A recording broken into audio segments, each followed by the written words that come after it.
Ya, yo quiero orar, porque estoy agradecida al Señor que estaba bien enfermo y ya se me pasó. Parece que me faltaba un poquito de nieta y se me pasó. Así que vamos a orar. Oremos. Padre amado que estás en el cielo, Señor, en esta hora le damos gracias porque podemos juntarnos, Señor bendito, nuevamente, a estudiar su palabra, a compartir, Señor bendito, y aclarar algunas cosas que mediante su presencia, Señor bendito, lo podemos hacer. Le pedimos, Señor, que usted sea con cada uno de nosotros, que se puedan unir más las hermanas que se han unido otras veces y que de esa forma podamos, Señor bendito, ir aprendiendo, buscando, Señor bendito, y aprendiendo. Se lo pedimos todo en nombre de Jesús. Amén. Amén. Bueno, que el Señor nos ilumine con su espíritu, ¿cierto? Entonces, vamos a estudiar Ezequiel un poquito allí. Digo un poquito porque la verdad que son tantos temas que tiene. Al tener 48 capítulos se hace bastante extenso. Pero básicamente, bueno, tratar de unir el estudio de Ezequiel con lo que después vamos a tener que estudiar con el libro de Daniel, incluso con Jeremías, incluso con Isaías, porque están como relacionados todos estos libros, que son los profetas mayores. Isaías y Jeremías, primero, ¿cierto? Ellos están advirtiendo al pueblo de Dios de que tienen que enmendar su camino porque de lo contrario que vendría destrucción, que vendría del norte destrucción, y efectivamente así sucedió cuando viene Babilonia y hace estragos, ¿no? Hace estragos en Jerusalén. Y se cumplieron las palabras de los profetas Isaías y Jeremías y el pueblo, la verdad, desatendió los consejos. Jeremías tiene mucho que ver en esto porque Jeremías hizo un trabajo bastante arduo y que no fue escuchado. Y de hecho se le dijo que no iba a ser escuchado y así sucedió. Pero él advirtió y él cumplió su misión de profeta. Fue tomado preso y pasó tantas cosas. Sin embargo, aparece después el cumplimiento de las profecías de Jeremías, de Isaías también. Por ejemplo, si leemos en Jeremías 25, estaba profetizado de los 70 años que iban a estar allí como cautivos, ¿cierto? El capítulo 25 de Jeremías. Y, y viene ahora Ezequiel. Bueno, Jeremías era sacerdote. También Ezequiel sacerdote y resulta que Ezequiel fue parte de ese grupo de exiliados. Llegan a Babilonia. Daniel cumple su rol allí evangelístico junto con Sadrach, bueno, estoy hablando con su nombre babilonio, ¿no? Sadrach, Mesach y Abednego, o Ananías, Misael y Azarías, ¿cierto? Que son los nombres hebreos.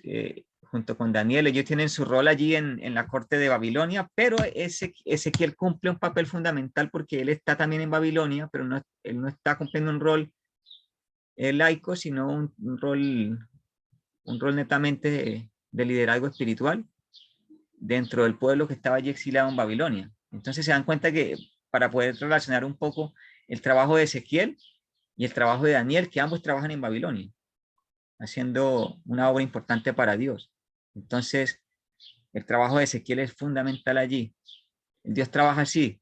Dios coloca diferentes personas en cargo de responsabilidad en el mundo secular, pero Dios también coloca líderes espirituales que están trabajando a tiempo completo en la obra. Entonces, de esa forma se complementa el trabajo. Laicos y líderes se unen para terminar la obra, ¿cierto? Así lo vemos en diferentes escenarios. Aquí podemos verlo con Ezequiel y con Daniel, pero también lo podemos ver con Esdras y Nehemías, uno en un rol laico y otro en un rol de líder espiritual, ¿cierto? Entonces, esto simboliza el trabajo en equipo de los líderes de iglesia junto con la iglesia organizada. Entonces, me hace acordar, de hecho, voy a buscarlo mientras ustedes ahí me esperan. Hay un texto, es que mientras comentaba esto se me vino a la mente una cita que pienso que también complementa bastante este asunto. Vamos a buscarla inmediatamente, ustedes denme tiempo nomás. Donde Elena de White menciona la importancia del trabajo en equipo de líderes y feligreses. A ver si la encuentro. Oremos para que la encuentre rápido, hermano, porque no la tenía lista. Yo creo que la voy a encontrar rápido porque sé dónde está por lo menos el archivo.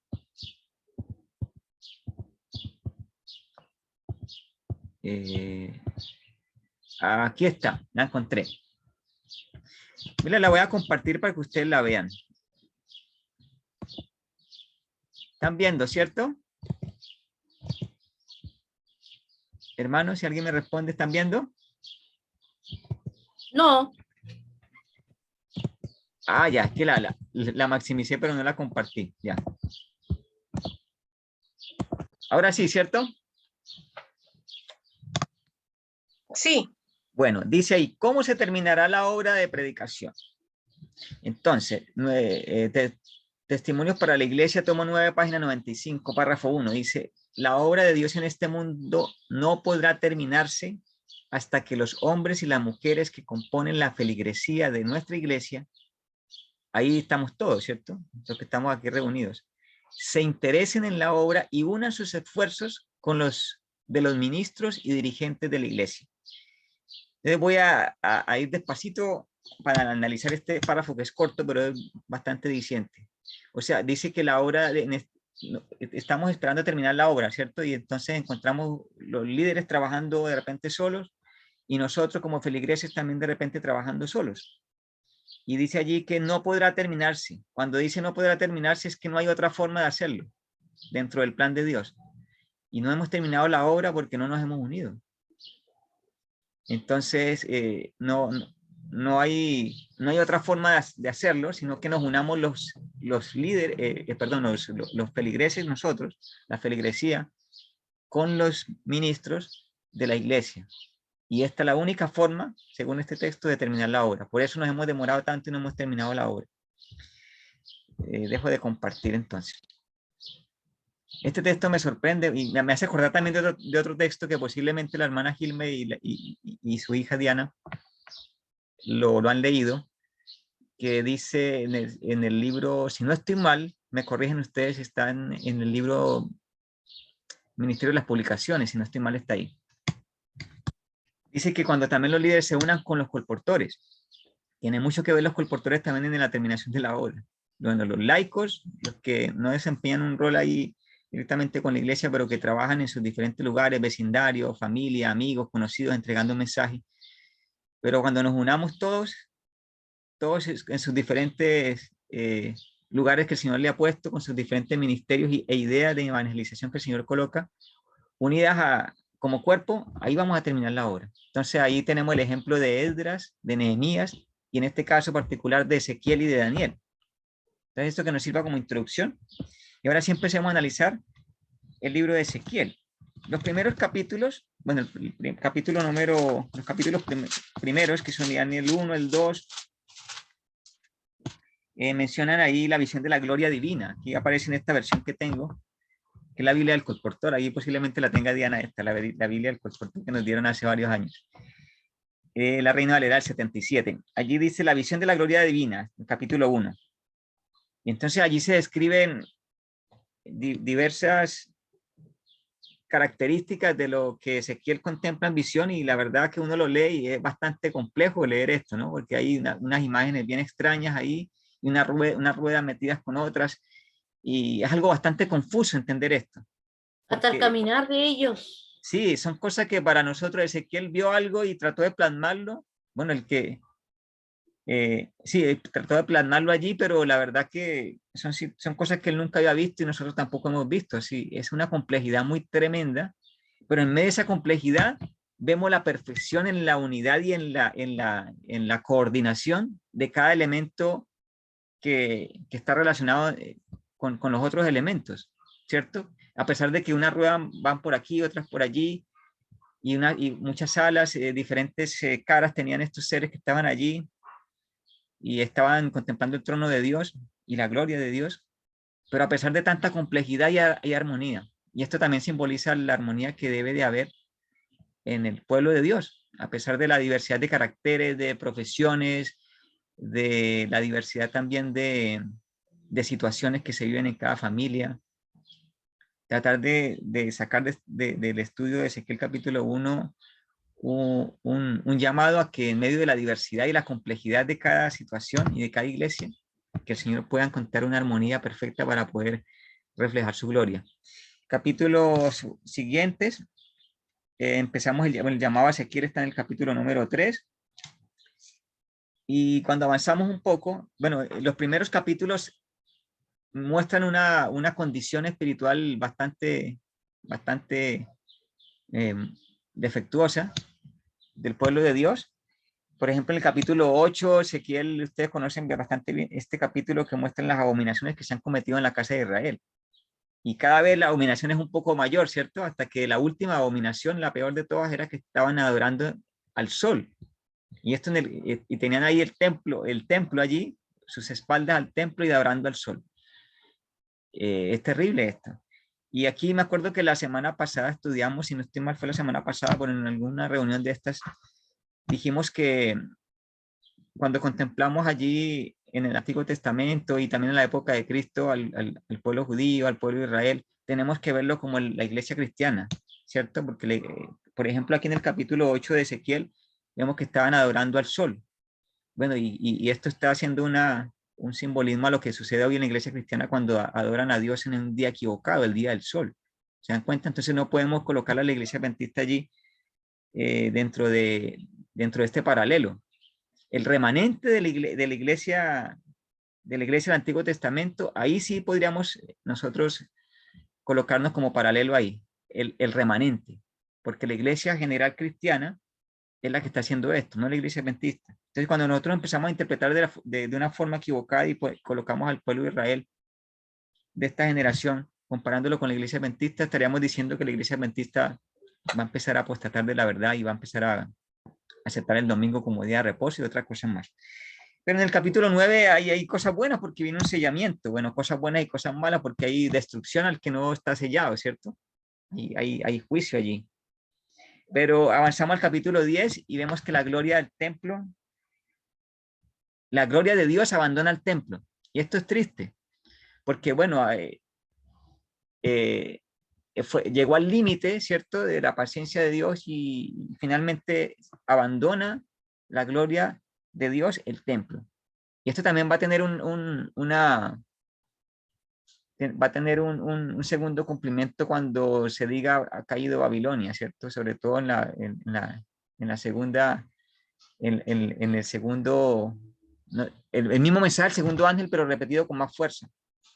En el capítulo 18 de Apocalipsis dice, ha caído Babilonia, ¿cierto? Bueno, entonces en el capítulo 10 de Ezequiel, pues se retira la gloria de Dios del templo. Y voy a leer algunos versículos. Por ejemplo, el versículo 1 en adelante dice, miré y aquí en la bóveda que había sobre la cabeza de los querubines una piedra, una como piedra de zafiro apareció sobre ellos, la cual parecía como semejanza de un tronco. Y habló al varón vestido de lino y le dijo, entra en medio de las ruedas debajo de los querubines y llena tus manos de carbones encendidos de entre los querubines y espárcelos sobre la ciudad. Y él entró ante mis ojos. Ahora bien, los querubines estaban en la mano derecha de la casa cuando este varón entró y la nube llenaba el atrio exterior. Entonces la gloria de Jehová se elevó de encima del querubín al umbral de la casa y la casa fue llena de la nube y el atrio se llenó de resplandor de la gloria de Jehová. Y el estruendo de las alas de los querubines se oía hasta el atrio exterior como la voz del Dios omnipotente cuando habla. Aconteció pues que al mandar al varón vestido de lino diciendo toma fuego de entre las nubes, de entre las ruedas, perdón, de entre los querubines, él entró y se detuvo junto a una rueda y un querubín extendió su mano de en medio de los querubines al fuego que estaba entre ellos y tomó de él y lo puso en las manos del que estaba vestido de lino, el cual lo tomó y salió y apareció que en los querubines la figura de una mano de hombre debajo de sus alas y miré y aquí 4 ruedas junto a los querubines, junto a cada querubín una rueda. Pero voy a avanzar hasta el 18 porque hay muchos detalles allí. Me interesa mirar el asunto cuando se retira la presencia de la gloria de Dios. Dice en versículo 18, entonces la gloria de Jehová se elevó de encima del umbral de la casa y se puso sobre los querubines y alzando los querubines sus alas se levantaron de la tierra delante de mis ojos. Cuando ellos salieron, también las ruedas se alzaron al lado de ellos y se apartaron de la entrada de la puerta oriental de la casa de Jehová, y la gloria del Dios de Israel estaba encima sobre ellos. Estos eran los mismos seres vivientes que vi debajo del Dios de Israel, junto al río Quebar, está refiriendo a las visiones anteriores. Y se dan cuenta que se retira la presencia de la gloria de Dios. Y esto es triste. Y de aquí en adelante empezamos a ver otras situaciones. El Señor Ezequiel empieza a relatar allí más juicio, ¿no? Viene juicio no solamente a la casa de Israel, sino también a las otras naciones. Entonces empieza los capítulos siguientes a mencionar cómo se profetiza el juicio a la casa de Israel. Se compara a Israel con una vida inútil también. Hay unas alusiones a unos símbolos bastante fuertes también, que mencionan allí a Israel como Israel y Judá como dos mujeres viles, y muchas situaciones allí de puro juicio. Empezamos a encontrar los capítulos siguientes. Tengo aquí, por ejemplo, en esta versión, infidelidad de Jerusalén, capítulo 16, y empiezan una serie de parábolas. Una de las formas particulares de Ezequiel de su forma literaria es que él utiliza mucho las parábolas. Hay muchas parábolas allí, muchas parábolas que él utiliza para poder describir un poco lo que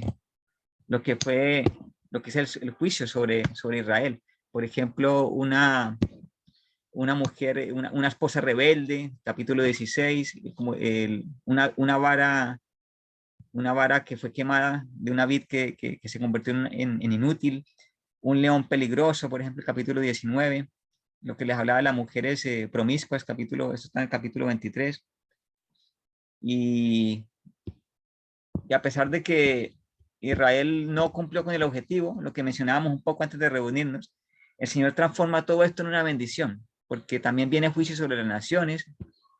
Y finalmente, el capítulo 33, aparece un personaje y le dice a Ezequiel que finalmente fue asediada Jerusalén, y esto para él tuvo que haber sido una noticia bastante fuerte.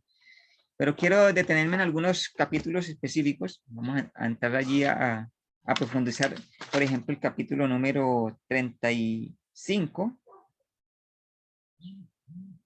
No, antes de leer el 35, quiero devolverme un poco al 11, porque esto es importante. Hablamos del pueblo de Israel y nosotros como iglesia adventista estaríamos simbolizados por el remanente del pueblo de Israel.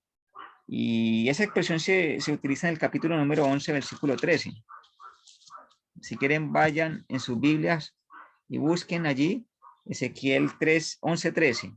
Hay una pregunta que se hace allí, y una pregunta que yo quiero que la hagamos para nuestros días. Y voy a leerlo. Dice: aconteció que mientras yo profetizaba, aquel Pelatías, hijo de Benayá, murió. Entonces me postré rostro a tierra y clamé con gran voz y dije: ay, Señor Jehová. Y viene la pregunta: ¿destruirás del todo al remanente de Israel? Esa misma pregunta yo pienso que nos la hemos hecho muchos de los adventistas viendo muchas situaciones complejas, ¿no? Muchas decisiones equivocadas, mucho mal proceder dentro de nuestras iglesias locales y también en algunos ámbitos un poco más altos. Y nos hacemos la pregunta: ¿el Señor va a destruir? ¿Qué va a pasar con nuestra iglesia adventista? Y es esa misma pregunta se la hizo allí Ezequiel: ¿destruirá del todo el remanente de Israel? Y la respuesta está ahí mismo en el capítulo 11. Si avanzamos, por ejemplo, el versículo 14 dice, aquí en mi versión dice: promesa de restauración y renovación. O sea, se le responde de alguna forma esta interrogante que tenía Ezequiel. Voy a leer del 14 en adelante. Dice: y vino a mí palabra de Jehová diciendo: hijo de hombre, en cuanto a tus hermanos, sí, tus hermanos, los hombres de tu parentela y toda la casa de Israel, todos ellos respecto a los cuales dijeron los moradores de Jerusalén, alejaos de Jehová, a nosotros es dada la tierra en posesión. Di por tanto, así dice el Señor Jehová: aunque les he arrojado lejos entre las naciones y les he esparcido por los países extranjeros, con todo eso les he sido por un pequeño santuario en las tierras a donde han llegado. Entonces aquí, a pesar de tanta situación de rechazo a Dios, dice el Señor que Él promete estar hasta el final con ellos, ¿cierto? Dice el versículo 17, di por tanto, así dice el Señor Jehová, yo os recogeré de los pueblos y os congregaré de los países en los cuales estáis esparcidos y os daré la tierra de Israel. Y volverán allá y quitarán de ella todas sus idolatrías y todas sus abominaciones. Y les daré un solo corazón y pondré un espíritu nuevo dentro de ellos y quitaré el corazón de piedra y de en medio de su carne y les daré un corazón de carne para que anden en mis estatutos y guarden mis ordenanzas y las cumplan y me serán por pueblo y yo seré a ellos por Dios. Esta es una tremenda promesa de restauración. Me hace acordar también de Jeremías porque están conectados. Jeremías, como les digo, si miramos el contexto histórico de Isaías y Jeremías estuvieron un poquito antes, pero están dentro de la misma, podríamos decirlo que están dentro del mismo contexto histórico, pero ellos solamente advirtieron. Ya cuando estaba Ezequiel, ya estaba sucediendo las advertencias que habían dado Isaías y Jeremías. Entonces, por eso decimos que sería como un mismo contexto histórico. Y Jeremías menciona en el capítulo 31, versículo 33, algo que está conectado con esto, del nuevo corazón, ¿cierto? Que colocará sus leyes en nuestra mente, en nuestro corazón. Entonces se dan cuenta que hay una restauración allí. Y si avanzamos al capítulo 35, quiero que avancemos al 35. Bueno, antes de avanzar al 35, perdón. Cuando las otras naciones se metían con el pueblo de Dios, Dios defendía a su pueblo. ¿Y cómo defendía? Destruyendo a las otras naciones. Entonces el Señor es un Dios celoso con su pueblo, ¿cierto? Por ejemplo, mencionamos en los capítulos 25 en adelante, váyanse al capítulo 25. El capítulo 25, hay una profecía contra los amonitas, porque los amonitas se habían metido con el pueblo de Dios, ¿cierto? En contra del pueblo de Dios. Después viene, eso está en el capítulo 25 hasta el versículo 7. Del 8 en adelante dice la profecía contra Moab, porque también fueron enemigos del pueblo de Dios. Y si ustedes miran el detalle, esas profecías eran profecías de destrucción, porque se habían metido con el pueblo de Dios y el Señor y a pesar de que el pueblo de Dios estaba haciendo las cosas mal, y es algo que sorprende. El Señor defiende a su pueblo aún y a pesar de que se habían portado mal, pero el Señor va y defiende a su pueblo. Versículo 12 en adelante, profecía contra Edom. Versículo 15, profecía contra los filisteos en adelante. Capítulo 26, profecía contra Tiro. Todos estos habían tenido alguna acción en contra del pueblo de Dios. Ahora viene Tiro, capítulo 26.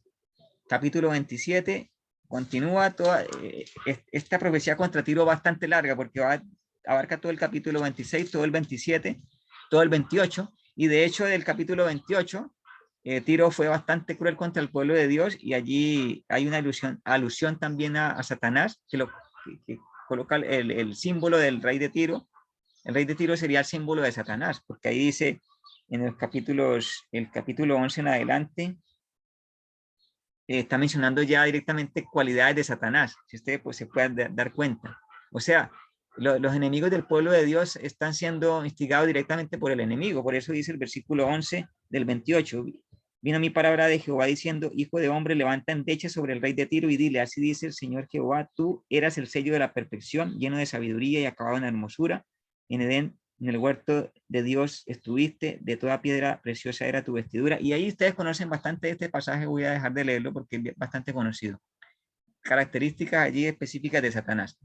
Entonces, los enemigos de Dios, del pueblo de Dios, son instigados ¿por quién? Directamente por Satanás. Después sigo avanzando allí en el capítulo 28, versículo 20, profecía contra Sidón. Después llegamos a las profecías contra Egipto, capítulo 29. Y si avanzamos al capítulo 34, allí hay una profecía contra los pastores de Israel, que han hecho las cosas mal, ¿cierto? Y acordémonos en el contexto de que estamos hablando de que el pueblo de Israel sería comparado con la iglesia cristiana. Yo también he encontrado algunas interpretaciones que considero que es delicado decirlo así. Capítulo 34, hay una una profecía contra los pastores de Israel. Y es tremendo si nosotros lo ponemos allí en el contexto de los pastores de la iglesia adventista, porque aquí están hablando de una apostasía terrible de los pastores de Israel. Pero ahí está haciendo alusión a lo que son los líderes de la iglesia, las iglesias cristianas, ¿cierto? Iglesia romana y sus hijas, porque han seguido la misma conducta de Roma. Y contra ellos va dirigido, no contra los líderes de la iglesia adventista, de acuerdo a lo que ya hemos analizado en los estudios anteriores. Y bueno, viene el capítulo 35, y es bastante interesante el capítulo 35 porque en medio, y ahí fue bueno ese comentario que hizo la hermana Teresina, porque tiene bastante relación con este tema, hermana, porque mire, a pesar de que se portaron mal, el Señor transformó esto en una bendición para dar a conocer su nombre a las otras naciones. Porque versículo 11 del capítulo 35, quiero que lo leamos, y dice lo siguiente, 35:11, dice, por tanto vivo yo, dice el Señor Jehová, yo haré conforme a tu ira y conforme a tu envidia, con que procediste a causa del odio que les tenías. Acordémonos que estamos en el contexto de la defensa que el Señor hace para defender a su pueblo, y seré conocido de ellos cuando te castigue. Entonces, el Señor va a castigar ¿a quién? En este caso, al monte de Seir. Y el Señor se va a manifestar allí, no solamente para el pueblo de Dios, sino también para las otras naciones. Y sabrás que yo, Jehová, he oído todas tus injurias que proferiste contra los montes de Israel. ¿Se dan cuenta? Diciendo, están devastados. Nos han sido dados para que los devoremos. Entonces, nuevamente vemos a un Dios celoso que defiende, ¿cierto? Esa gente que dice, no, quiero que lo comparemos con nuestra época. No, la iglesia adventista está muy mal, ¿cierto? La iglesia adventista cayó y está en apostasía y, bueno, una cantidad de cosas. Mire, vuelvo a leer el versículo 12, perdón. Y sabrás que yo, Jehová, he oído todas tus injurias que proferiste contra los montes de Israel, diciendo, están devastados. Nos han sido dados para que los devoremos. Y os engrandecisteis contra mí con vuestra boca y multiplicasteis contra mí vuestras palabras. Yo lo oí. El Señor, vemos que hay un Dios celoso, incluso a la iglesia cristiana popular, porque el Señor quiere rescatar de ahí al pueblo que está en Babilonia. Por eso dice, salid de ella, pueblo mío. El Señor quiere defender aquellos corazones sinceros que están en las iglesias cristianas. Y a partir del capítulo 36, vemos un escenario muy lindo, porque a partir del capítulo 36 viene, a pesar de que de ahí hacia atrás hay apostasía, hay idolatría, hay una cantidad de cosas desagradables. A partir del capítulo 36 hasta terminar el libro vemos la restauración de la iglesia cristiana, que parte con la iglesia adventista, parte con el remanente. Hay una restauración. Y por eso, de hecho, aquí en mi Biblia dice restauración futura de Israel, capítulo 36. Y el famoso capítulo 37, que es el Valle de los Huesos Secos. Ustedes saben que allí en la profecía, o en la visión, ¿cierto? Contempla Ezequiel unos huesos que estaban secos y empiezan después a tomar vida esos huesos, porque empiezan a unirse coyuntura con los huesos con sus coyunturas y empiezan a aparecer carnes en los huesos y aparece un tremendo ejército, haciendo alusión en nuestros días a qué, cuando empieza a unirse el pueblo de Dios, que lo mencionamos ya, ¿no? Cuando se unan la iglesia, los líderes, con los feligreses, terminaremos la obra. Entonces aquí esto estaríamos diciendo lo mismo, pero en palabras de Ezequiel, que empiezan a juntarse todos los huesos con sus coyunturas y forman un ejército de seres vivos. Estaban muertos, pero aparecen como un ejército de seres vivos, ¿cierto?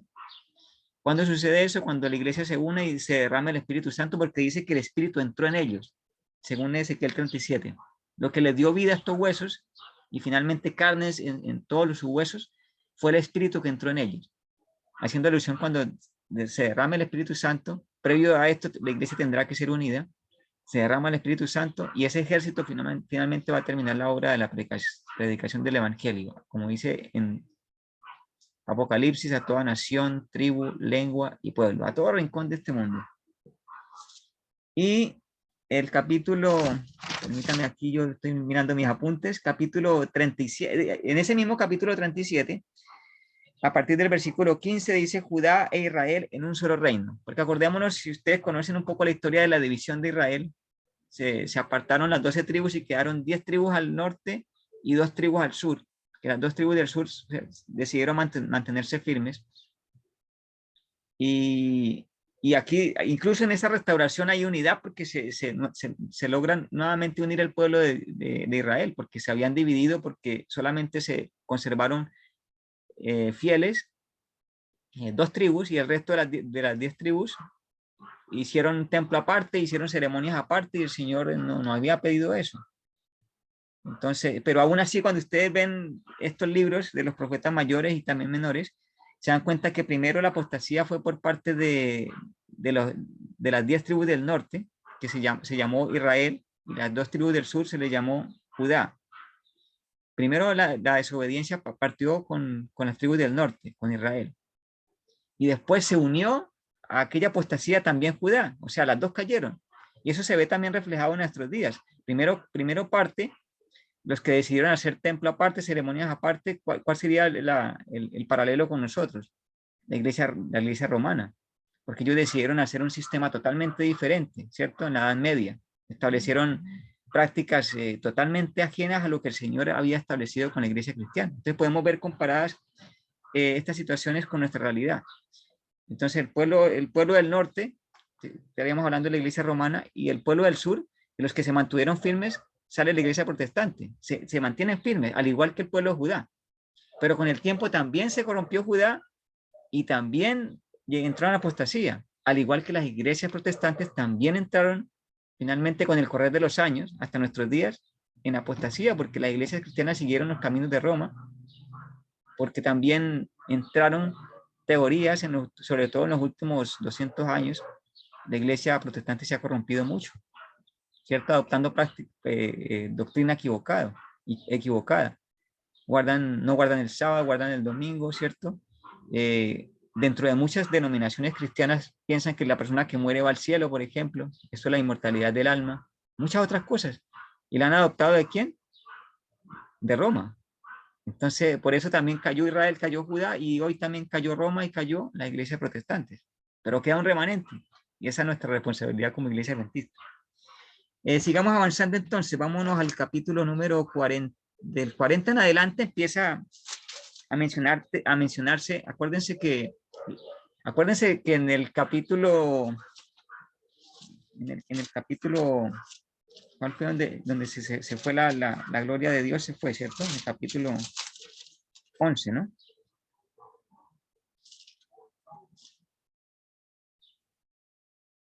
La gloria abandona el capítulo 10, perdón. Abandona el templo la gloria a Dios. Capítulo 10. Bueno, empieza en todo ese proceso de restauración, porque acordémonos que a partir del capítulo 36 viene la restauración. Se habían dejado de realizar las ceremonias importantes del templo, lo que Dios aprobaba, pero entonces viene en esa restauración también se va a restaurar el templo y se van a aceptar los sacrificios y las ofrendas que elevan a Dios, y Dios las va a aceptar. O sea, viene también una restauración en el sacerdocio, en todas estas situaciones que antes fueron rechazadas por Dios, ahora Dios las va a comenzar a aceptar. O sea que indiscutiblemente el 40 en adelante empezamos a hablar del templo. La visión del templo aparece aquí en mi versión, capítulo 40, y empiezan a darse medidas exactas, capítulo 40, 41, 42, 43. Ustedes, si leen esos capítulos, se van a dar cuenta que son puras mediciones, cómo tienen que ir cada elemento, cada lugar del templo con sus medidas exactas. Cuando hay medición que se podría hablar en un contexto en el Apocalipsis también se habla que se mide el templo. Cuando se habla de medición del templo se puede estar haciendo alusión al juicio, porque cuando uno comienza a medir, comienza a hacer un... Pero yo te perdí. Ya, dígame, hermana Marlene, porque yo sé que he dado Ya. mucha información, de repente hacer Ya, una pausa. eso fue después de la destrucción del templo de Jerusalén, ¿cierto? Claro, sí, Ah, justamente. ya. Después de Nehemías, de Daniel y todo eso, ahora está la restauración del templo, y Ezequiel está dando, yo le No, está pero dando las medidas. no, con Isaías y Jeremías profetizan profetizan la destrucción de Jerusalén. En la época Ya. de Ezequiel y de Daniel estaban viviendo ese escenario de cautiverio, ¿cierto? Estaba desolado el templo. Después Sí. viene Esdras y Nehemías que van a restaurar. Eso viene posterior, Esdras y Nehemías. Aquí ellos restauran. Viene la restauración que hace Esdras y Nehemías, que eso fue después. ¿Sí? ¿Quedó claro, hermana Marlene? El orden de los tiempos. Isaías y Jeremías profetizan, Ezequiel y Daniel viven esa situación compleja y Esdras y Nehemías después tienen parte en esa restauración. ¿Ya? ¿Estamos claritos? Bueno. Parte entonces Ezequiel y ¿Cómo dice, hermana? ¿quiénes tienen parte de la restauración? Ezequiel y Ezequiel 40 en adelante. O no, sea, no, no. Usted dijo dos profetas, Isaías. Isaías y Jeremías, ellos profetizan la destrucción. Ya, y lo otro era Y después Nehemías. Ezequiel y Daniel viven ese proceso complicado porque fue un proceso donde estaban viviendo el exilio. Ezequiel y Daniel. Y después con él, Nehemías. y después Zorobabel, Esdras, Nehemías, todos ellos ayudan a la reconstrucción. Ya, pero Ezequiel se escucha de parte de Dios cómo tenía que ser todo nuevamente. Sí, claro, porque Ah, él ya. sienta las bases de Ezequiel y Daniel. Daniel está, a pesar de que estaba ejerciendo un cargo público y estaba con compromisos seculares, él también estaba trabajando. Es un ejemplo que nos da a nosotros cuando no estamos trabajando de pagos por la iglesia, pero que cada uno tiene sus diferentes actividades, pero que también está interesado en la obra de Dios, así como lo hizo Daniel. Bueno, ahí quedó clarita la inquietud que tenía, ¿cierto, hermanas? Quedó resuelta. Bueno, 40 en adelante, como les decía, hay una medición del templo, ahí empiezan a darse los detalles de la restauración que el Señor quiere hacer en el templo. Vamos avanzando aquí. Vamos en el capítulo 40, 41, 42. 43, capítulo 43. Capítulo 43. Viene, ¿se acuerdan que el capítulo 10 se fue la gloria del templo? En el capítulo 43 regresa la gloria. Y esto es algo lindo, porque el proceso de restauración que el Señor está profetizando allí con Ezequiel se cumple en que el Señor no va a desechar del todo a Israel, ¿cierto? Capítulo 43, porque ¿cómo se evidencia esto? Que vuelve la gloria al templo. Capítulo 43 dice, me llevó luego a la puerta que mira hacia el oriente, y aquí que la gloria del Dios de Israel venía del oriente. Y su sonido era como el sonido de muchas aguas, y la tierra resplandecía a causa de su gloria, y el aspecto de la visión que vi era como aquella visión que vi cuando vine para destruir la ciudad. Y las visiones eran como la visión que vi junto al río Quebar, y me postré sobre mi rostro. Y la gloria de Jehová entró en la casa. Mire qué maravilloso. La gloria de Jehová entró en la casa por la vía de la puerta que daba al oriente. Restauración completa, porque cuando está la presencia de Dios, porque la restauración se cumplió, ¿cierto? Versículo 5, y me alzó, un espíritu y me llevó al atrio interior, y aquí que la gloria de Jehová llenaba la casa. Oh, qué maravilloso eso. 43, vamos avanzando. 43, 44. 44 vemos la restauración, por ejemplo, del sacerdocio. Miremos el versículo 1, dice, después me hizo volver hacia la puerta exterior del santuario, la cual mira hacia el oriente, y estaba cerrada. No, aquí está hablando esto lo podemos comparar cuando, ¿se acuerdan que cuando estudiamos el santuario, que el Señor pasa del lugar santo al lugar santísimo? Entonces hay procesos en el ministerio de Cristo que también podríamos compararlos y sacar algunas ideas de Ezequiel, porque aquí dice, después me hizo volver hacia la puerta exterior del santuario, la cual mira hacia el oriente, y estaba cerrada. Y me dijo Jehová, esta puerta estará cerrada, no se abrirá, ni entrará por ella ningún hombre, porque Jehová Dios de Israel entró por ella, y estará por tanto cerrada. Se dan cuenta que hay una similitud bastante cercana con lo que fue el cerrar la puerta del lugar santo y abrirse la puerta del lugar santísimo. Y también dice la Biblia que el Señor Jesucristo cierra y ninguno abre. Y abre y ninguno cierra las puertas que el Señor ha abierto en el santuario celestial, ¿cierto? Ahora el versículo 15 en adelante, del 44, para mirar la restauración del sacerdocio. Dice, más los sacerdotes levitas, hijos de Sadoc, que cumplieron mi ministerio en el santuario cuando los hijos de Israel se apartaron de mí. ¿Se dan cuenta que hubo gente que se mantuvo fiel en medio de toda esa apostasía? Y el Señor lo vuelve a colocar en su puesto. Dice, más los sacerdotes levitas, hijos de Sadoc, que cumplieron mi ministerio en el santuario cuando los hijos de Israel se apartaron de mí. Ellos se acercarán para ministrar ante mí y estarán delante de mí para ofrecerme la gordura y la sangre, dice el Señor Jehová. Ellos entrarán en mi santuario y se acercarán a mi mesa para servirme y se encargarán de mi ministerio. Hay una restauración del ministerio también. Veamos hasta el 18. Y cuando entren por las puertas del atrio interior, se vestirán vestiduras de lino. No llevarán sobre ellos cosa de lana cuando ministren en las puertas del atrio interior y dentro de la casa. Llevarán sobre sus cabezas turbantes de lino y calzones de lino sobre sus lomos. No se ceñirán cosa que les haga sudar. Hasta ahí. Se dan cuenta que es completa la restauración. Incluso viene el capítulo, avancemos al 23, dice que enseñarán al pueblo. Dice el 23, y enseñarán a mi pueblo a hacer diferencia entre lo santo y lo profano. Y a que sepan discernir entre lo limpio y lo no limpio. Entonces, cuando hay esa restauración del ministerio, estarán entregando un mensaje puro, los ministros, porque dice que enseñarán a hacer diferencia entre lo bueno y lo malo. Y esto me hace recordar las palabras de Elena de White, que ella profetiza allí y dice que el Señor va a limpiar a su ministerio. Y mire que son palabras muy, muy parecidas. Voy a volverlo a leer para que leamos la versión de Elena de White en nuestra generación y se dan cuenta el paralelo tan impresionante, porque dice allí 23, leámoslo despacito, 23. Y enseñarán a mi pueblo a hacer diferencia entre lo santo y lo profano, y a que sepan discernir entre lo limpio y lo no limpio. Y ahora voy a leer de Elena de White.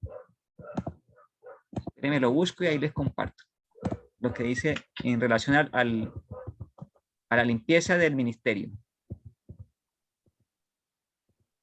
Qué maravilla. Sí. A ver si lo encuentro rápido. Hay un punto que quería comentar que es en general, lo que yo he aprendido, que Sí. para Dios nada, absolutamente nada de lo que Dios dice, nada es al azar. Hasta la más mínima cosa tiene un significado. Amén. Porque todo eso, incluso el día conversaba con una persona, ¿por qué nos creó como nos creó, con brazos, piernas? No porque Dios los tenga, pero estoy segura que cada parte de nuestro cuerpo tiene un significado. Sí. Nada es al azar. Amén. Todo tiene su posición y su uso. Y así pasa con cada uno de nosotros, ¿no?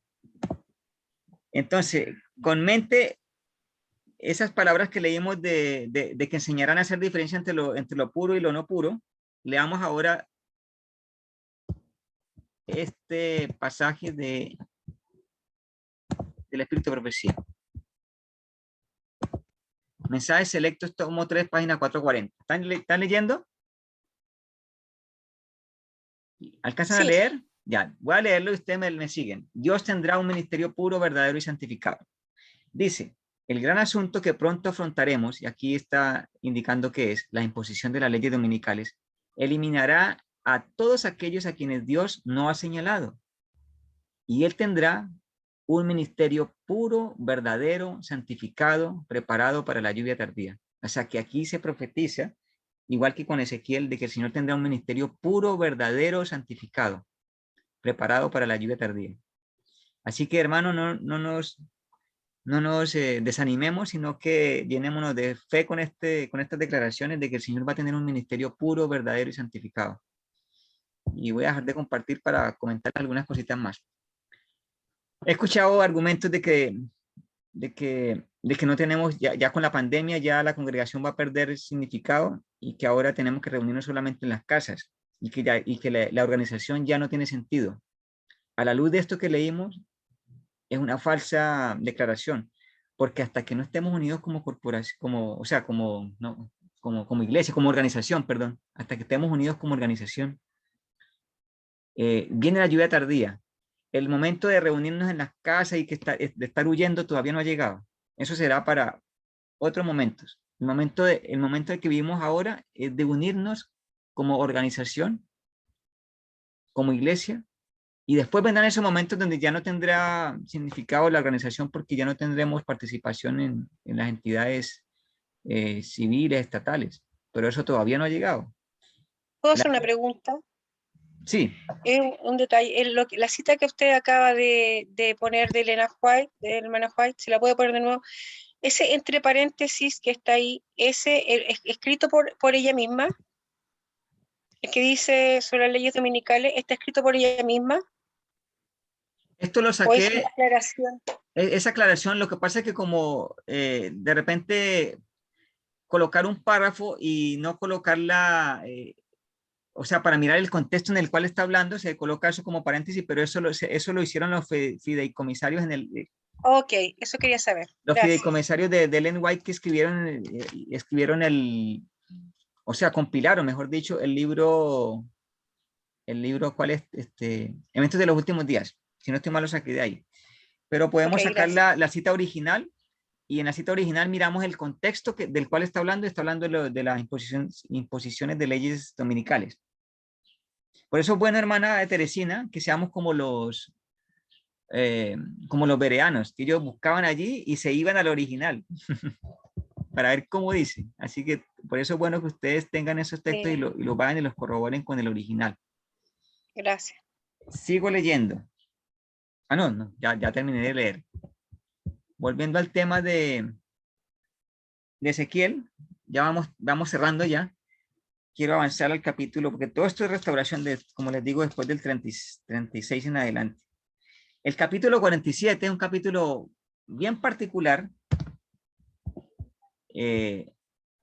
porque el capítulo 47 hay una visión donde sale un agua, un hilito de agua que al final dan 2 hilitos de agua que salen del templo.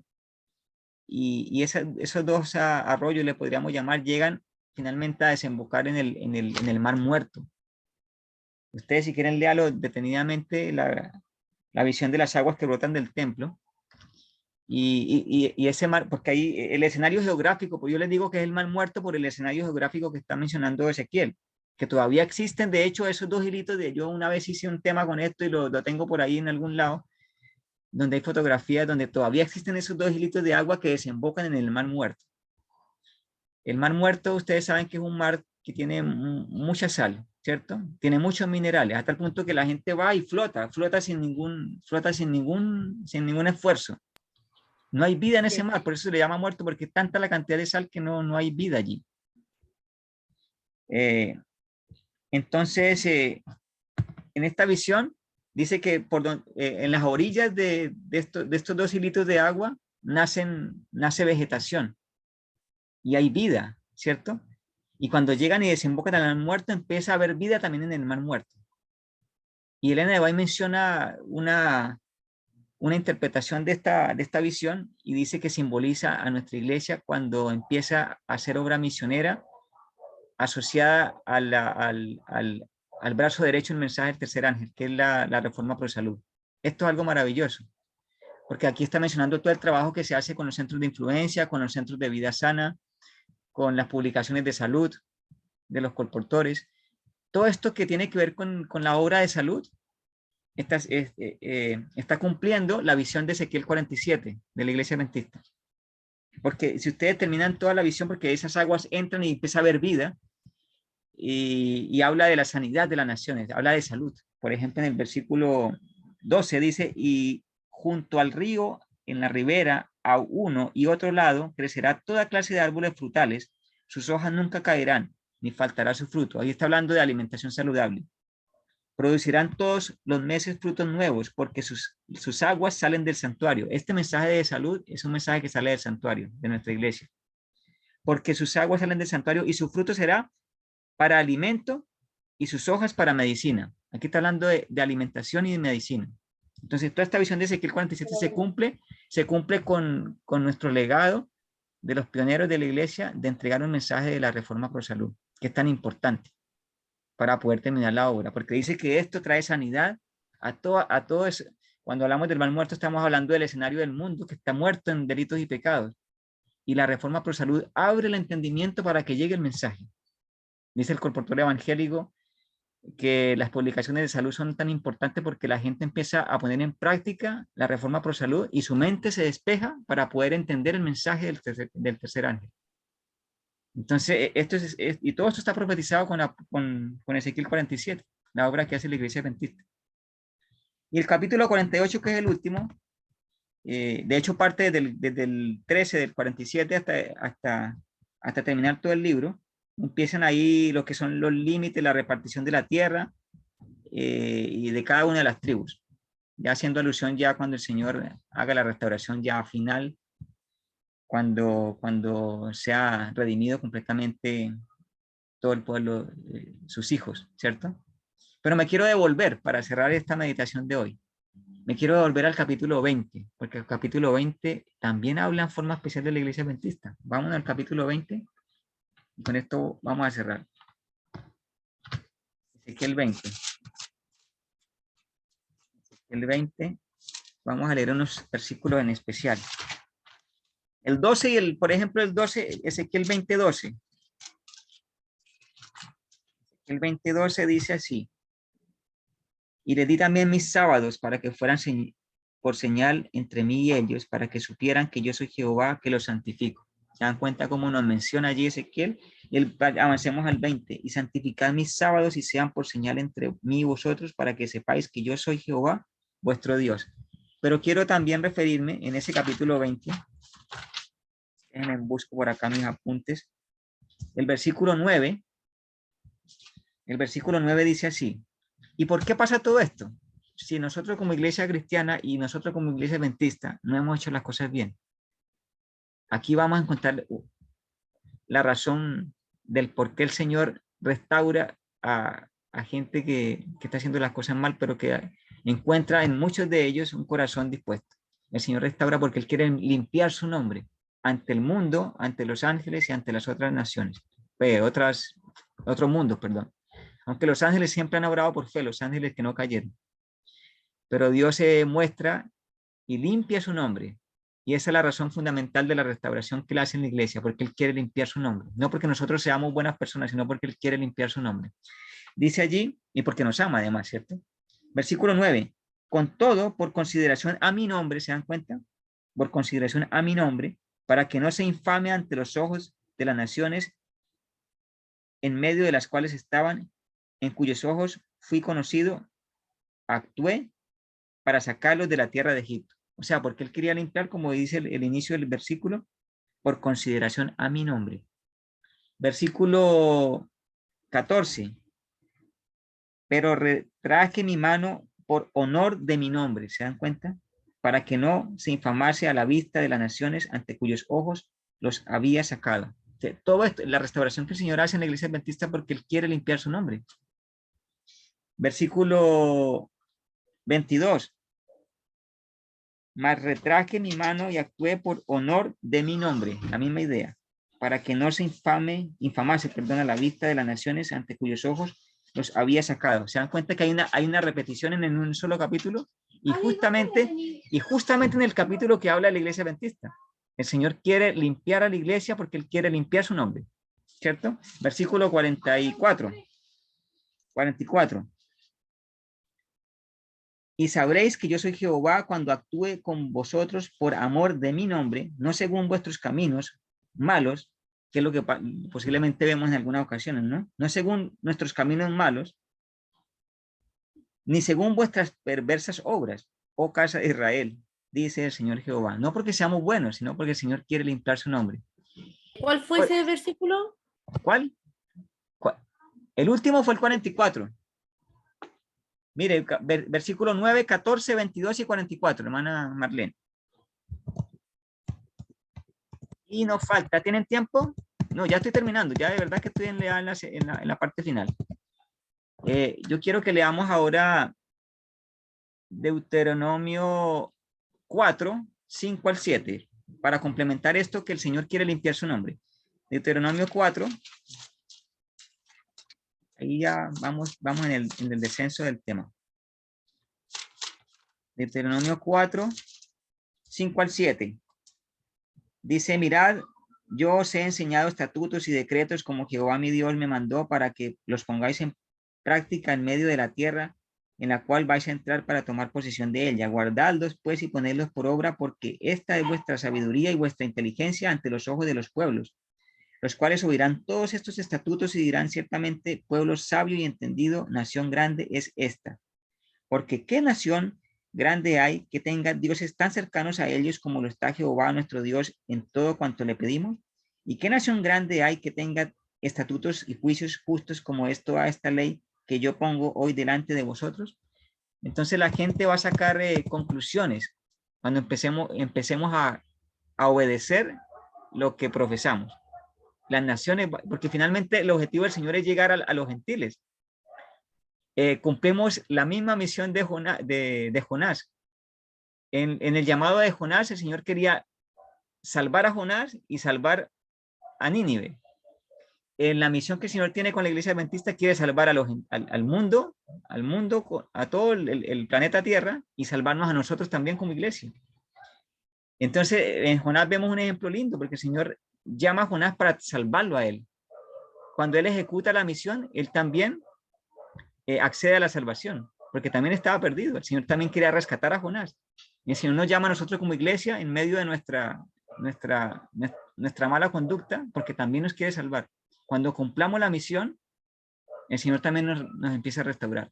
¿Se acuerdan de lo que lo estudiamos con el santuario? Estudio del lugar santo, ¿no? Estudio, oración y testificación. Si nosotros dejamos de hacer la obra porque nos sentimos indignos, dejamos de purificarnos. Así que si nos sentimos indignos, el Señor nos llamó en esa indignidad, así como llamó a Jonás, ¿cierto? Y el Señor también rescató a Jonás haciendo la misión. Sigo leyendo otros textos para complementar esto que el Señor quiere limpiar su nombre. Deuteronomio 7:7, ahí seguidito, 7:7. No por ser vosotros, no, desde el 6 en adelante, Deuteronomio 6 y 7, dice, porque tú eres pueblo santo para Jehová tu Dios te ha escogido para hacerle un pueblo especial entre todos los pueblos que están sobre la tierra. Yo voy a parar ahí. El Señor nos escogió para que fuéramos una iglesia especial, sobre todas las otras iglesias, las otras denominaciones. ¿Y sabe que esto lo estamos estudiando? Sí, versículos, claro, versículo 7. No por ser vosotros más que todos los pueblos os ha querido Jehová y os ha escogido. Y hago una pausa para ponerlo en nuestros días. No porque nosotros seamos mejor que todas las otras iglesias, que la iglesia pentecostal, mormona, los testigos de Jehová, todas las otras denominaciones, no porque nosotros seamos mejores que ellos. Entonces, ¿por qué no nos escogió Jehová? Sigo leyendo. Pues vosotros erais el más insignificante de todos los pueblos, ¿cierto? Sino por el amor que Jehová os tiene y porque quiso guardar el juramento que hizo a vuestros padres, os ha sacado Jehová con mano poderosa y os ha rescatado de servidumbre de la mano de Faraón, rey de Egipto. Conoce pues que Jehová, tu Dios, es el Dios verdadero, Dios fiel, que guarda el pacto y la misericordia de los que le aman y guardan sus mandamientos hasta 1000 generaciones. Y que da el pago en la cara al que le aborrece, destruyéndolo, como hizo con las naciones que estaban en contra del pueblo de Dios, ¿se acuerdan? Voy a parar hasta ahí. Hermanos, tiempo se me fue. Pero quiero terminar con el santuario. Ya son las 9 prácticamente, se nos fue como hora y media. Pero qué bueno que tuvieron el tiempo para hacerlo. Ustedes han escuchado sobre una visión que tuvo Elena de White, que el Señor Jesús pasó del lugar santo al lugar santísimo y hubo un grupo que no pasó al lugar santísimo, que se quedaron en el lugar santo. ¿Han escuchado eso? Mire, el capítulo es bien cortito. Con esto quiero terminar porque quiero que lo enlacemos con el santuario. Si ustedes quieren buscar ahí en sus celulares o en sus libros, si lo tienen físico, primeros escritos. Primeros escritos. La página capítulo número 10.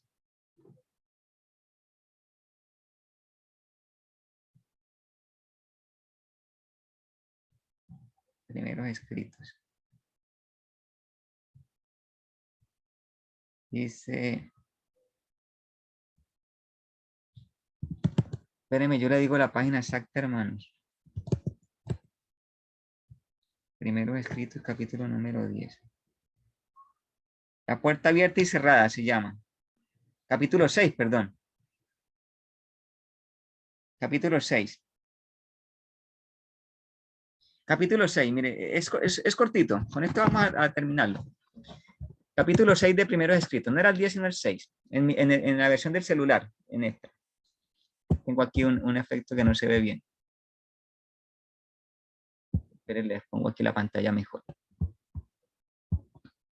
En esta versión de celular, ¿cierto? Entonces dice allí, la puerta abierta y cerrada. El sábado 24 de marzo de 1849 tuvimos con los hermanos Thompson, Maine, una reunión muy agradable e interesante. El Espíritu Santo fue derramado sobre nosotros y fui arrebatado en espíritu a la ciudad de Dios, del Dios viviente. Luego, espérenme que se me fue la pantalla ya. Luego me mostró que los mandamientos de Dios y el testimonio de Jesucristo estaban cerca de la puerta cerrada. Perdón. Luego me mostró que los mandamientos de Dios y el testimonio de Jesucristo acerca de la puerta cerrada no pueden separarse y que el tiempo en que los mandamientos de Dios habían de resplandecer en toda su importancia y cuando el pueblo de Dios había de ser probado acerca de la verdad del sábado era cuando se abriese la puerta en el lugar santísimo del santuario celestial a donde está el arca que contiene los 10 mandamientos. Esta puerta no se abrió hasta que hubo terminado la mediación de Jesús en el lugar santo del santuario en 1844. Entonces Jesús se levantó. ¿Se acuerdan de lo leímos en Ezequiel también? Entonces Jesús se levantó, cerró la puerta del lugar santo, abrió la que da al Santísimo y pasó detrás del segundo velo, donde está ahora al lado del arca y donde llega la fe de Israel ahora. Vi que Jesús había cerrado la puerta del lugar santo y nadie podría abrirla. Y que había abierto la puerta del acceso al lugar santísimo y que nadie podía cerrarla. Y esto está haciendo alusión a Apocalipsis 3, 7 y 8. Y que desde que Jesús abrió la puerta que da al lugar santísimo, que contiene el arca, los mandamientos han estado brillando hacia los hijos de Dios y estos son probados acerca de la cuestión del sábado. Por eso está Ezequiel 20, ¿no? Que es la señal. Vi que la puerta actual la prueba actual acerca del sábado no podía producirse antes que terminase la mediación de Cristo en el lugar santo y él hubiese pasado al interior del segundo velo. Por lo tanto, los cristianos que durmieron antes que se abriese la puerta del acceso al Santísimo cuando terminó el clamor de medianoche, el séptimo mes, en 1844, sin haber guardado el verdadero día de reposo, descansan ahora en esperanza, porque no tuvieron la luz ni la prueba acerca del sábado que tenemos ahora desde que la puerta se abrió. Vi que Satanás estaba tentando acerca de este asunto, de este punto, a algunos de los hijos de Dios, debido a que tantos buenos cristianos se durmieron en los triunfos de la fe sin haber guardado el verdadero día de reposo, dudaban de que este fuese una prueba para nosotros ahora. Los enemigos de la verdad presente han estado tratando de abrir la puerta del lugar santo que Jesús cerró y de cerrar la puerta del lugar santísimo que él abrió en 1844, donde está el arca que contiene las 2 tablas de piedra de las cuales fueron escritos por el dedo de Jehová los 10 mandamientos. En este tiempo del sellamiento, Satanás está valiéndose de todo artificio para desviar de la verdad presente el pensamiento del pueblo de Dios y para hacerlo vacilar.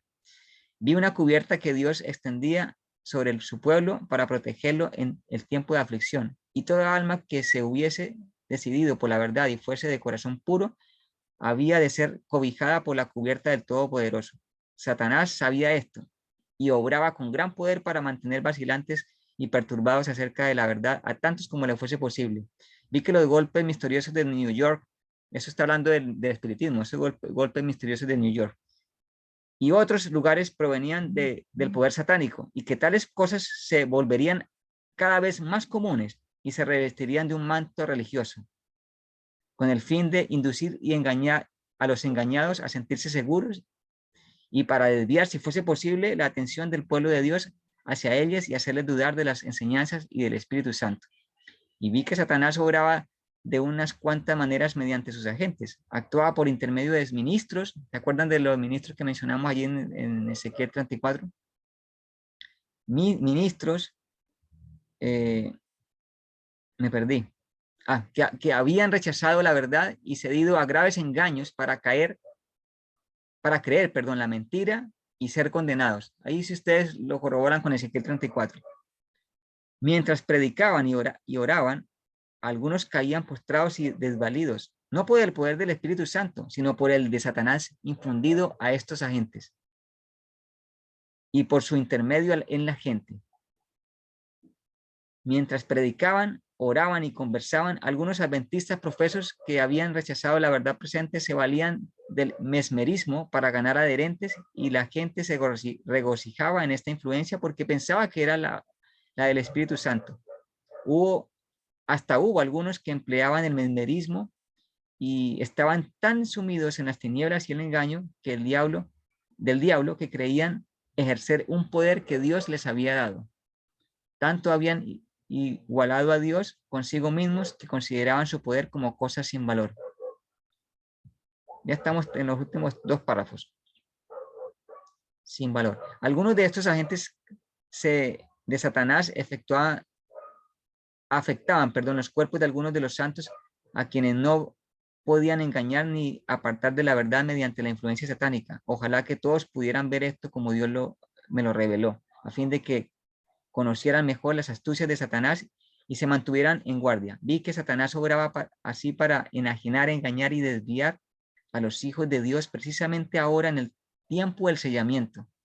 Vi a algunos que no se erguían rígidamente por la verdad presente. Las rodillas les temblaban y sus pies resbalaban porque no estaban firmemente asentados en la verdad. Y mientras estaban así temblando, la cubierta del Dios omnipotente no podía extenderse a ellos. Satanás probaba cada una de sus artes para sujetarlos donde estaban hasta que hubiese pasado el sellamiento, hasta que la cubierta se hubiese corrido sobre el pueblo de Dios y ellos hubiesen quedado sin refugio que los protegiera de la ira ardiente de Dios en las 7 últimas plagas. Dios ha comenzado a correr esta cubierta sobre su pueblo y ella será extendida sobre todos los que han de tener refugio en el día de la matanza. Dios obrará con poder en favor de su pueblo y a Satanás también se le permitirá obrar. Vi que las señales, los prodigios y las falsas reformas aumentarían y se extenderían. Las reformas que me fueron mostradas no eran del error de la verdad, a la verdad. Mi ángel acompañante me invitó a buscar el trabajo del alma que solía manifestarse en favor de los pecadores. Lo busqué, pero no pude verlo, porque ya pasó el tiempo de la salvación de ellos. Aquí desafortunadamente ya no habrá tiempo en algún momento. No era el capítulo que andaba buscando, pero tenía bastante relación, hermano, porque ya por el tiempo voy a ser prudente con ustedes, porque en el capítulo parece que si era el 10, si no estoy mal, si era el 10. Sí, hermano, era el 10. Sí. Era el 10. Estuve buscando porque mencionó la palabra mesmerismo varias veces. Sí. ¿Recuerda? Sí, son prácticas. Yo lo dejé escrito para buscarlo. Yo lo acabo de buscar y la verdad es que el único significado que encontré es un tipo de terapia. Lo voy a leer. Dice: doctrina propuesta por el médico austriaco Franz Mesmer, según la cual los humores o fluidos de los cuerpos sólidos provocan en el sistema nervioso movimientos de atracción o repulsión. 2, dice método psicoterapéutico basado en esta doctrina. La verdad es que parece bastante extraño. Lo único con que lo puedo asociar es con el tema de las energías. Sí. Claro, hermana, en esa época, la época de la Elena de White, lo que era el mesmerismo y la psicología en esa época estaba, bueno, ahora no, ahora está bastante limpia, aunque también hay cosas en la psicología que hay que filtrar mucho. Pero Elena de White, por ejemplo, menciona algo en relación a la psicología y también al mesmerismo, porque se usaban prácticas que eran prácticamente prácticas que tenían que ver con espíritus. Como dice la hermana Teresina, con energías, que al final todo esto era influenciado por agentes satánicos. Lo Es mismo decir, que pasa, será lo mismo que pasa en la iglesia evangélica, como cuando dicen, oye, ahí está el Espíritu de Dios, dice la gente, porque la gente le da, entra en éxtasis, salta, corcovea. Yo creo que por ahí está lo que estaba escribiendo la hermana Elena White. Sí, Y lo sí, hay que mucha, podemos observar, sí, es que hay búsqueda de sanidad. exacto, Coincide con sanidad física y coincide con el hecho de que de las plagas y claro. enfermedades. Y claro, porque en la búsqueda de sanación, entonces consultan a los espíritus inmundos. Es terrible. Pero mire, hermano, no era el capítulo que andaba buscando, pero tiene mucha relación con el estudio. Pienso que no fue casualidad. Pero si ustedes avanzan 2 capítulos más, capítulo 10, dice el fin de los 2300 días. Este era el que andaba buscando, pero increíble, pero tenía relación al que leímos también. Y son 2 párrafos nomás. Yo creo que no me demoro mucho en leerlos. Dice, vi un trono y sobre él se sentaba el Padre. Es que aquí sí me llegó un mensaje y me quitó la visión. Vi un trono y sobre él se sentaba el Padre y el Hijo. Me fijé en el rostro de Jesús y admiré su hermosura, su hermosa persona, perdón. No pude contemplar la persona del Padre, pues le cubría una nube de gloriosa luz. Pregunté a Jesús si su Padre tenía forma como él. Dijo que la tenía, pero que yo no podía contemplarla porque dijo, si llegases a contemplar la gloria de su persona, dejaría de existir. Delante del trono vi al pueblo adventista, la iglesia y el mundo. Vi 2 compañías, la una postrada ante el trono profundamente interesada, mientras que la otra no manifestaba interés y permanecía de pie, indiferente. Los que estaban postrados delante del trono elevaban sus oraciones a Dios y miraban a Jesús. Miraba él entonces a su Padre y parecía interceder para, para con él. Una luz se transmitía del Padre al Hijo y de este a la compañía que oraba. Mire qué lindo. Entonces vi que una luz, perdón, entonces vi que una luz excesivamente brillante procedía del Padre hacia el Hijo y desde el Hijo ondeaba sobre el pueblo que estaba delante del trono. Pero pocos recibían esta gran luz. Muchos salían de debajo de ella y lo resistían inmediatamente. Otros eran descuidados y no apreciaban la luz y ésta se alejaba de ellos. Algunos la apreciaban y se acercaban para postrarse con la pequeña compañía que oraba. Esta recibía la luz y se regocijaba en ella, y sus rostros brillaban con su gloria. Vi al Padre levantarse del trono. Mire esto tan interesante. Vi al Padre levantarse del trono, y un carro de llamas entró en el lugar santísimo, al interior del velo, y se sentó. Es que me entran mensajes aquí de texto y me quitan la visión. Vuelvo a leer. Vi al Padre levantarse del trono y en un carro de llamas entró en el lugar santísimo al interior del velo y se sentó. Entonces Jesús se levantó del trono y la mayoría de los que estaban posternados se levantó con él. No vi un solo rayo de luz pasar de Jesús a la multitud indiferente después que él se levantó, y esa multitud fue dejada en perfectas tinieblas. Los que se levantaron cuando se levantó Jesús tenían los ojos fijos en él mientras se alejaba del trono y los conducía un trecho. Alzó entonces su brazo derecho y oímos su hermosa voz decir, aguardad aquí, voy a mi Padre para recibir el reino. Mantened vuestras vestiduras inmaculadas y dentro de poco volveré de las bodas y os recibiré a mí mismo. Después de esto, un carro de nubes cuyas ruedas eran como las llamas de fuego. ¿Me acuerdan de Ezequiel, del capítulo 1?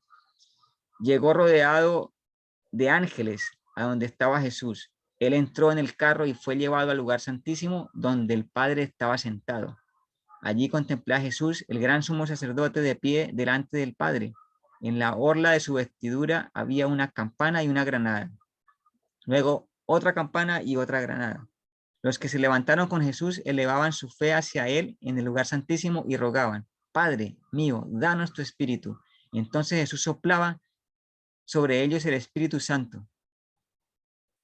En ese aliento había luz, poder y mucho amor, gozo y paz.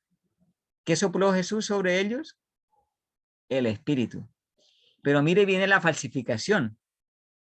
El párrafo siguiente con el cual termino. La falsificación de Satanás es terrible, hermano. Mire, me di vuelta para mirar la compañía que seguía postrada delante del trono y no sabía que Jesús la había dejado. O sea, Jesús ya no estaba en el lugar santo, pero estaban postrados ahí pensando que Jesús estaba ahí. Sigo leyendo. Satanás parecía estar al lado del trono, procurando llevar adelante la obra de Dios. Vi a la compañía alzar las miradas hacia el trono y orar: Padre, danos tu espíritu. Entonces, ¿qué pasó? ¿Quién sopló ahora? Satanás. Mire lo que viene. Satanás soplaba entonces sobre ella una influencia impía. En ella había luz y mucho poder, pero nada del dulce amor, gozo ni paz. Que eso sí lo recibieron los otros, ¿no? Cuando sopló Jesús.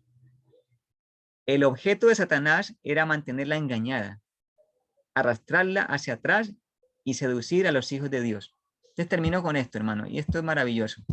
Cuando Jesús sopló el Espíritu, recibieron el Espíritu y recibieron ¿qué cosa? Amor, y dice mucho amor, gozo y paz. Pero los que no quisieron pasar al lugar santísimo pensaron que estaban orando al Padre y estaban orando a Satanás, y Satanás también sopla y dice que les da mucho, porque ellos oraban: Padre, danos tu poder, danos tu espíritu. Y Satanás dice, soplaba sobre esta compañía, y en ella había luz y poder. Pero ¿qué no había? No había ni amor, ni gozo, ni paz. Cuando usted no encuentre ni amor, ni gozo, ni paz, que esto se logra en comunidad, ojo, esto se logra en comunidad. Si usted no ve ni amor, ni gozo, ni paz, ahí el que está soplando, ¿quién es? Así vea mucho poder. El que está soplando es el Espíritu, el que está soplando es Satanás y no Jesucristo. El otro día leí una cita de la hermana White que me hizo mucho sentido, que al igual como Jesús cuando sanaba cuando estuvo acá con nosotros, él sanaba espiritualmente y físicamente. Digamos, es una señal saber que para poder identificar cuando las cosas son de Dios o no son de Dios, que siempre hay una sanación espiritual cuando está Dios. Amén. Siempre, por ejemplo, cuando nosotros nos buscamos la solución natural, la alimentación que Dios nos dio y todo, no solamente nos sana físicamente, sino que a la vez que estamos tratando de practicarla, estamos tomando conciencia de su amor, estamos tomando conciencia de que cada cosa Dios la hizo, o sea, nos enriquece siempre. Siempre la solución que Dios da enriquece espiritualmente.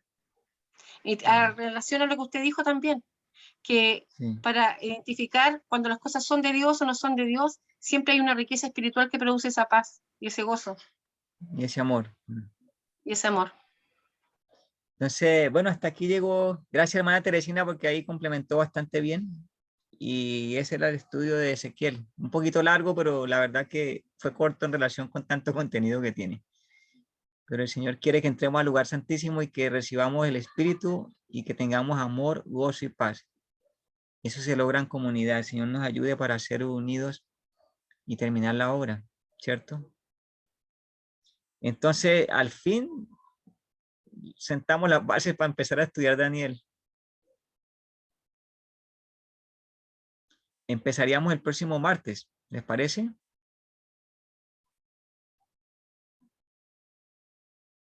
¿Qué dicen ustedes? Ahora quiero escucharlo a ustedes. Bueno, ahí habló harto la hermana Teresina, la hermana Marlene, pero ¿qué más dicen el resto? La hermana Diana, hermano Carlos. ¿Carlos es ese? No.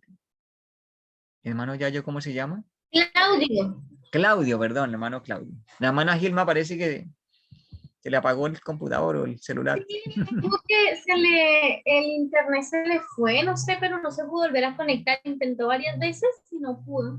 Ya, bueno, pero vamos a sacar la grabación y a publicarla. Así que gracias por su paciencia porque me extendí un poquito, pero la verdad que era harto contenido. Gracias a usted. Gracias a ustedes. Nosotros aquí escuchamos, anotamos, vamos observando. Como yo voy a leer el escrito, primer escrito, capítulo 10, porque lo tengo, pero para poder entenderlo. ¿Entiendes? Léalo, es importante eso. Que podamos entrar por fe en el santuario celestial, en el lugar santísimo. Sí, Ahí está Fernandito, una saludando. parte que me llamó la atención fue cuando mencionaste en Zacarías el tema del mensaje de salud. Ahorita Sí. estamos con la iglesia repartiendo libros los sábados, pero también hablando de los hechos sobrenaturales. ¡Ay! Mi amor. Yo. Con el colportaje también se predica ese tema. Entonces Sí. es un privilegio poder, digamos, estar también cumpliendo esa parte y ser parte de ese mensaje tan importante de salud. Sí. Eso me gustó escucharlo y le agradezco al Señor por hacerme partícipe. Y lo otro que me asombra es que yo veo todos estos libros atrás, antes de Ezequiel. Yo digo, pues es que el Señor, desde la salida de Egipto hasta Ezequiel y todo esto, el Señor ha tenido tanta misericordia con su pueblo, siempre lo perdona, siempre lo restaura, siempre su fidelidad y su misericordia vuelve hacia su pueblo. Y yo a veces digo, y todavía el Señor se extiende, a pesar de que nosotros somos tan pecadores, tan indiferentes, tan indignos, todavía el Señor, y hasta el final de los tiempos, siempre su misericordia va a estar con nosotros y su justicia. Así que Amén. simplemente estar con un espíritu de agradecimiento en todo momento, y Él siempre nos recuerda, ¿no? Y la lección de escuela sabática también durante todas estas últimas semanas: guarda mis mandamientos, guarda mis preceptos, acuérdate de mi ley. Entonces es como un llamado que el Señor nos está haciendo, así como ya sacudiendo, como que despierten, obedezcan, yo quiero su salvación, yo quiero pasar la eternidad contigo. Así que pues que todo esto que estamos aprendiendo nos ayude a agradecerle al Señor por su misericordia y apartarnos del mal y guardar sus mandamientos y sus preceptos para poder agradarle al Señor, pero no solamente para eso, sino como en respuesta a su gran amor y su misericordia. Amén. Gracias, Dianita, también por sus aportes, porque todo esto va integrando el mensaje de hoy. Gracias. Y sí, el Señor tiene mucha misericordia de verdad con nosotros, de verdad. Y qué privilegio poder ser parte del inicio de la restauración de la iglesia cristiana. Imagínense que la iglesia adventista, con la iglesia adventista se da el inicio de la restauración del cristianismo, porque hay muchos fieles allá en la otra iglesia. El Señor va a mostrarles el mensaje y se va a restaurar finalmente la iglesia cristiana, porque acordémonos, para cerrar bien el tema, que el objetivo final es restaurar a la gente que no es cristiana y que van a ver en el cristianismo que el Dios del cristianismo es el Dios verdadero, porque ahora los musulmanes, yo escuchaba por ahí una vez que estaba en Bogotá, hablaba un hermano de iglesia que tenía un conocido que era musulmán y que estaba sorprendido de ver la cultura cristiana tan degradada. Él decía, tanta inmoralidad en la cultura cristiana, dice, me tiene sorprendido, decía él, decía, tanta inmoralidad. Y el Señor quiere que en la iglesia cristiana haya una restauración, y parte con la iglesia adventista para que las otras religiones puedan ver que el Dios el Dios del cristianismo es el Dios verdadero ante los ojos de las otras naciones. Hasta allá tiene que llegar la restauración. Es, la ventana 1040, que ha sido muy difícil llegar allá, van a darse cuenta que el Dios verdadero es el Dios de la iglesia cristiana. Entonces el alcance es un alcance completo, mundial. Interesante, ¿no? Bueno, el Señor les bendiga, oremos. ¿Quién quiere orar?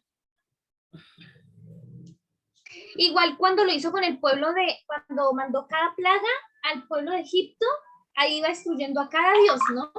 Según la plaga iba mostrando, yo soy el Dios verdadero, no sus vacas, no sus ranas, no su sol, porque por ejemplo cuando oscureció ahí dijo, no, yo soy el que doy la luz. Ellos seguían confiando en que era su Dios, ¿cómo era el Dios del sol? El Ra, bueno, algo así. Entonces, también así como en ese tiempo lo hizo, también lo va a hacer al final, ¿no? En estos tiempos. Dice, yo soy el Dios verdadero y fiel. Amén. Sí, amén. Qué lindo todo esto. El complemento sigue el estudio ahí nutriéndose. Gracias. Bueno, oremos ahora sí. Ahí se fue la hermana Teresina, se le cayó la señal, parece. Hermana, ahí está otra vez. ¿Quién quiere orar? ¿Un voluntario? ¿Alguien voluntariamente que quiera hacer la oración final?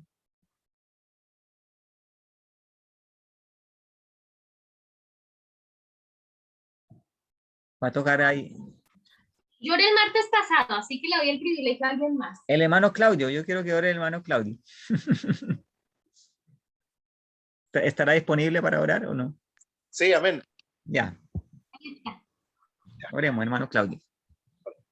Amantísimo Dios y buen Padre Celestial, en esta hora de la noche queremos darte las gracias, Dios mío, por ese amor y esa misericordia que has tenido hacia nuestras personas, Señor, por entregarnos este estudio, Señor, con el fin de poder aprender de ti.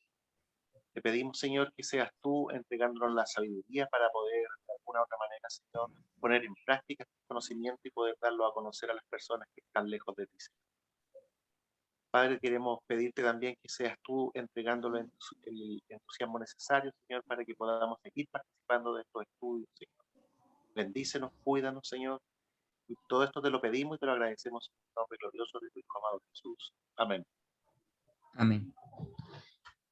Gracias, hermanos. Bueno, ahí terminamos la reunión.